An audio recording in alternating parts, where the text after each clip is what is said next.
बिस्मिल्लाहिर्रहमानिर्रहीम। अस्सलामु अलैकुम वरहमतुल्लाहि वबरकातुहू। उम्मीद करता हूँ आप तमाम अहबाब खैरियत से होंगे। दोस्तों, जैसा कि आप सब जानते हैं कि हम अपने इस चैनल के ज़रिए आप तक इस्लाम और कुरान के दिलचस्प खूबसूरत वाक़यात पहुँचाते हैं। आज का वाक़या भी बड़ा खूबसूरत और ईमान अफरोज़ है। उम्मीद करता हूँ आपको पसंद आएगा। तो आपसे गुजारिश है कि इस वीडियो को आखिर तक ज़रूर देखिएगा। बसरा शहर में एक हसीन व जमील ख़ातून रहती थी जिसे लोग शाहवाना के नाम से जानते थे। ज़ाहिरी हुस्न व जमाल के साथ साथ इसकी आवाज़ भी बड़ी खूबसूरत थी और ये गाना गाया करती थी। बसरा शहर में कोई भी महफ़िल, चाहे वो खुशी की हो या गमी की हो, अगर ये उस महफ़िल में नहीं तो वो महफ़िल अधूरी समझी जाती थी। हर महफ़िल के अंदर ये जाती और नोहा करती और गाना गाती थी। लोग इसकी आवाज़ को सुनने के लिए तरसते थे और फ़िस्क़ व फ़ुजूर और गुनाहों में भी ये बहुत मशहूर थी। बसरा शहर में लोग इसके गुनाहों और इसकी बदकारी की मिसालें दिया करते थे। एक दफ़ा ये खातून अपनी चंद कनीज़ों के साथ किसी तरफ जा रही थी कि एक घर के करीब से जब ये गुज़री तो वहाँ से आहो बका और रोने की आवाज़ आने लगी।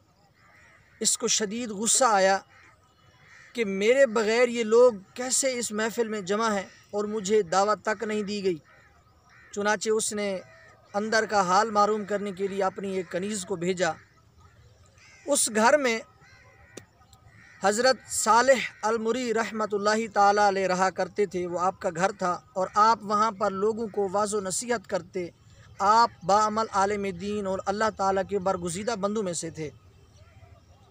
जब वो कनीज़ वहाँ गई और उसने वहाँ पर उनका बयान सुना जो बड़ा ही रिक्कत अंगेज़ और पुर असर था, तो उस पर भी आपके बयान का असर हुआ और वो वहीं पर उन लोगों के साथ बैठ गई।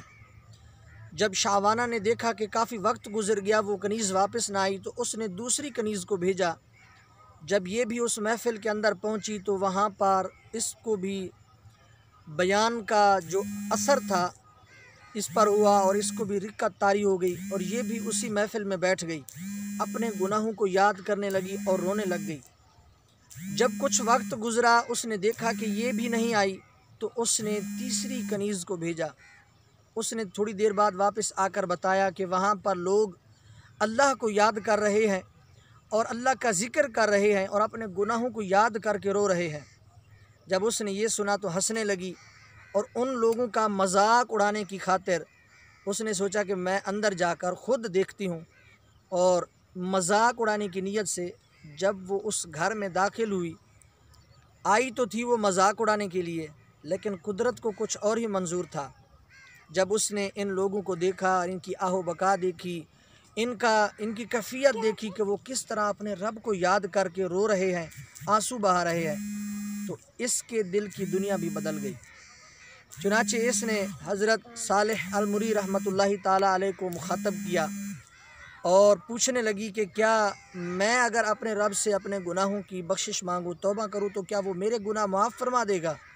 हज़रत सालेह अलमुरी रहमतुल्लाह अलैह ने फरमाया, अगर तेरे गुनाह समंदर की झाग से भी ज़्यादा हों तो भी अल्लाह ताला तुझे माफ़ फरमा देगा। उसने कहा कि मैं इससे भी ज़्यादा बदकार हूँ। हज़रत सालेह अलमुरी रहमतुल्लाहि ताला अलैह ने एक जुमला कहा जिसकी वजह से उस औरत पर ऐसी कैफियत तारी हो गई कि वो बेहोश होकर ज़मीन पर गिर पड़ी। हज़रत सालेह अलमुरी ने फरमाया, अगर तेरे गुनाह बसरा की शाहवाना से भी ज़्यादा हों फिर भी अल्लाह ताला तुझे माफ़ फरमा देगा। ये सुनकर वो औरत बेहोश होकर गिर गई। थोड़ी देर बाद जब उसे होश आया, उसने कहा, हुजूर, वो बसरा की शाहवाना जिसका आप ज़िक्र कर रहे हैं मैं ही हूँ।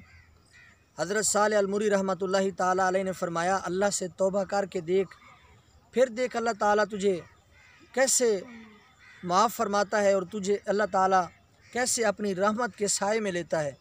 चुनाचे वो उस दिन से ताइब हुई और अपनी ज़िंदगी के बकिया 40 साल उसने इस अंदाज़ से गुजारे कि दिन को भी रात को भी वो अपनी शब व रोज़ नवाफिल में गुजारती और हर वक्त अल्लाह ताला से ये दुआ करती اے مولا مجھے معاف فرما دے، میں بہت گناہ گار ہوں اور میں کمزور ہوں، تیری جہنم کا عذاب سہنے کی مجھ میں ہمت نہیں، اے میرے رب میں تجھ سے معافی کی طلبگار ہوں۔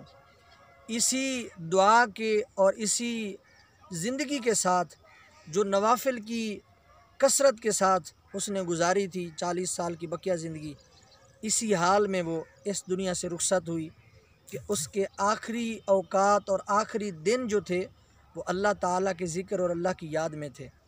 تو دوستو امید کرتا ہوں آپ کو یہ بات پسند آئی ہوگی۔ اگر یہ ویڈیو آپ کو اچھی لگی ہو تو اس کو لائک کریں، اگر ہمارے چینل کو ابھی تک آپ نے سبسکرائب نہیں کیا تو سبسکرائب کر لیں۔ اگلی ویڈیو میں انشاءاللہ پھر ملاقات ہوگی، تب تک اپنے بھائی کو اجازت دیجیے۔ السلام علیکم ورحمۃ اللہ وبرکاتہ۔